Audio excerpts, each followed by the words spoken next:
कार्य आरंभ करा डिमार्केशन सरी जाइए डेवलपमेंट काम इमिडिएटली हम विगत दिन हम बलिस मौजा बासी दाबी थिला जे बलिबान पीठटा को डेवलपमेंट करने जहाँकि यहाँ को बहुत लोक आसती पीठरे टूरिज्म प्लेस कहले ये कटक भुवनेश्वर आरंभ कर विभिन्न जिला लोक आसती जहाँकि बसा उठा करती नदी कूल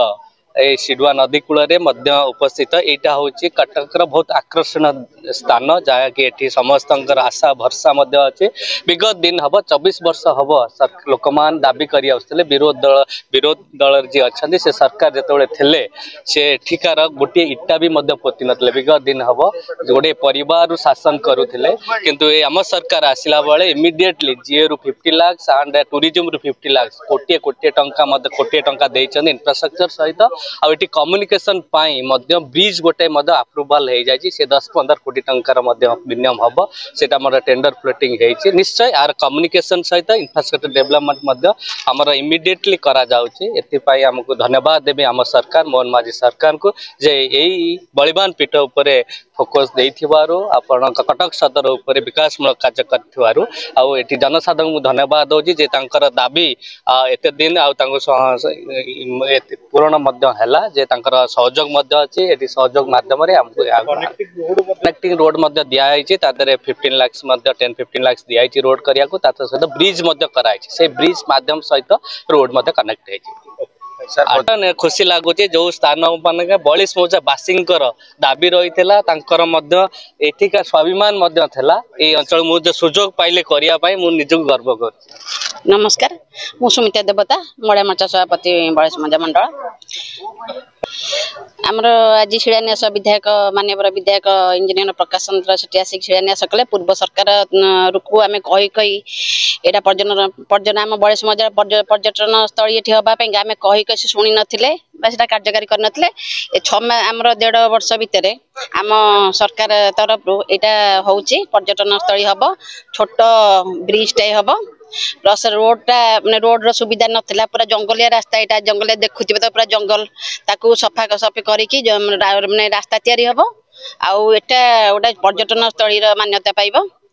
तापर ये किसी लोक पाखाक लोक काम पाइबे बहुत उन्नति करने को आमर कोटी भीतर सांक्शन होती विधायक महोदय सांक्शन करचंती आमर यहाँ कौन कि आमर यहाँ निर्वाचन भित्तिक सरकार नुहे आम निर्वाचन आसले गोटे कम करवा सेमती ना आमर काम चली आगक चलो सरपंच कुलेश्वर ग्राम पंचायत बनमाली बिहारी एटी बलिबान पीठरे प्राय नवेम्बर मासरू जून जुलाई मास पर्यंत प्रत्येक दिन 500 ରୁ 1000 लोक समागम हुए ये पीठर महात्मा एटी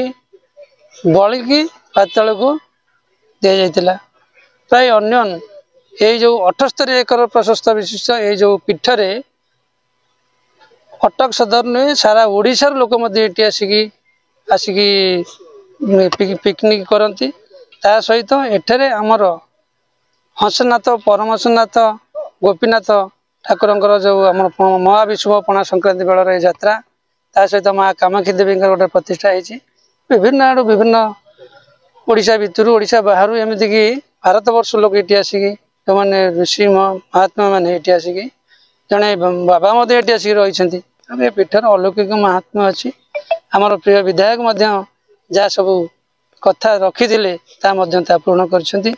बर्तमान आमर बलिबान पीठर मुख्यशाला कार्यक्रम होमर यज्ञ सहित आमर जो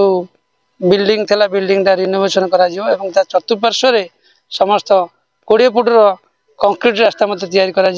सहित यह लगिकी आम आसवा भितर आम गोटे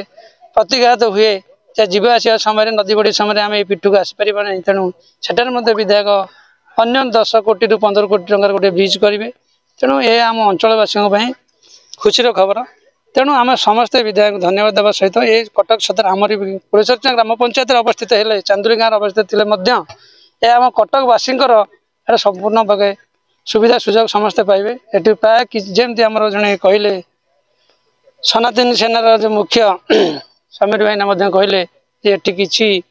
युव बंधु मान ये जो रहिले एठी किछि कार्यक्रम मध्य पाइबे तेणु ये विभिन्न प्रकार बहुत आशा अच्छी आशा मध्य आस्ते आस्ते पूरण होगा लगी तेणु आम जहाँ अनुमान करुचु ए पीठर किसी ना कि महात्म्य अच्छी ते महात्म्य आस्ते आस्ते प्रस्फुटित हो आसूची तेणु आम अंचल गर्व एवं गौरवर कथा।